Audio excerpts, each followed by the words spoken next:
పబ్లిక్లోకి politicians వెళ్ళినప్పుడు కార్యకర్తలు వస్తూ ఉంటే కారు దిగి చేయి చూపరా, కారు దిగకపోతే దాక్కున్నాడని రాళ్ళు ఇస్తుంటారు, అద్దాలు బాగా కొడతారు. ఫ్యాన్స్ అలా ఉంటారు, మీ కార్యకర్తలు రాజకీయ నాయకులైనా ఎవరైనా. అందుకనే సేఫ్టీకి బయటకు వచ్చి చేయి చూపిస్తారు, కనపడితే ఆగుతారని. అందుకు వచ్చాడు. దానికి ఏదో అన్ని అబద్ధాలు. 10:45కే చనిపోయారని చెప్పారు. 10:45కి చనిపోయారని మీకెవరు చెప్పారు? అక్కడేమో చనిపోయిన స్త్రీ యొక్క భర్త నాకు 3ంటికి చెప్పారు డాక్టర్ చనిపోయినట్టు. అంతవరకు ప్రయత్నాలు చేస్తానన్నారు. 2:30కి చూసాయిగా చెప్పారు. 3ంటికి కన్ఫర్మ్డ్గా చనిపోయిందని 3ంటికి చెప్పారు తెల్లారుజామునని. చనిపోయింది 10 గంటలకు కాదు, 10:45కి కాదు. అది పచ్చి అబద్ధం అసెంబ్లీలో మాట్లాడాడు రేవంత్ రెడ్డి ఒక సీఎంగా ఉండి.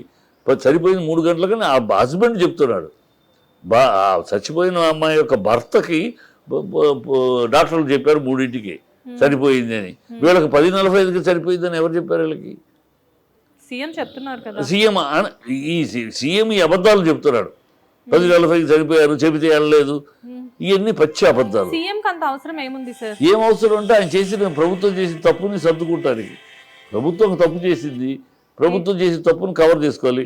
ఇతను అరెస్ట్ చేయడం తప్పు చేశారు, ఎందుకంటే అతనికి ఏ సంబంధం లేదు. అతను is not directly involved in murder attempt కింద. డైరెక్ట్గా ఇన్వాల్వ్ అతను చెప్పారు, వెళ్ళిపోయినాక తెల్లారుజామున చనిపోతే అతనికి మర్నాడు పొద్దునే తెలిసింది. బాధపడ్డాడు. ఇమీడియట్గా ఏం చేయాలో వెళ్ళాలంటే ఇప్పుడున్న ఉద్రిక్త పరిస్థితుల్లో ఆల్రెడీ పీడిఎఫ్ వాళ్ళు, కుర్రాళ్ళు, కొంతమంది సెటిల్మెంట్ గ్యాంగ్ ఇంత వాళ్ళతో గొడవలు చేస్తారు, దిష్టిబొమ్మలు తగలబెడతారు. కనుక వెళ్ళొద్దు అని చెప్పారు. లీగల్ డిపార్ట్మెంట్ కూడా ఇప్పుడు వెళ్ళొద్దు, మనం ఏదో వాళ్ళని మేనేజ్ చేయడానికి వెళ్ళినట్టు ఉంటుంది, వెళ్ళొద్దు అని చెప్పారు. వెళ్ళలేదు. తర్వాత కోర్టులో కేసు ఉంది కనుక వెళ్ళలేదు. అది అందుకు వెళ్ళలేదు. దాన్ని ఆయన ఎందుకు రాలేదు?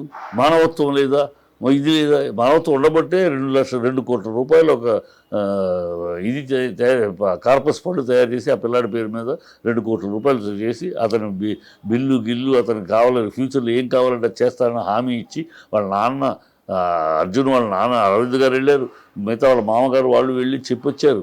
ఈయన చెప్పి చేస్తున్నారు మానవత్వం అనమాట. అయితే 25 లక్షలు ఇస్తానని చెప్పేసి నిన్న ఈవినింగ్ కూడా ఒక న్యూస్ ఛానల్లో చెప్తున్నారు. 25 లక్షలు ఇస్తానని చెప్పేసి ఇప్పటికీ వచ్చింది 10 లక్షలే అని చెప్పి వాళ్ళకి ఎవరు చెప్పారు 10 లక్షలు ఇచ్చారని? వాళ్ళు ఆయనే చెప్తున్నారు కదా సార్, రేవతి గారు భర్తే చెప్తున్నారు కదా. చెప్పలేదు, రేవతి భర్త 10 లక్షలు ఇచ్చారు లేదు, 25 లక్షలు ఇస్తా అన్నారు, 10 ఇచ్చారు, ఇంకా మిగతా ఇస్తారన్నారు. అదే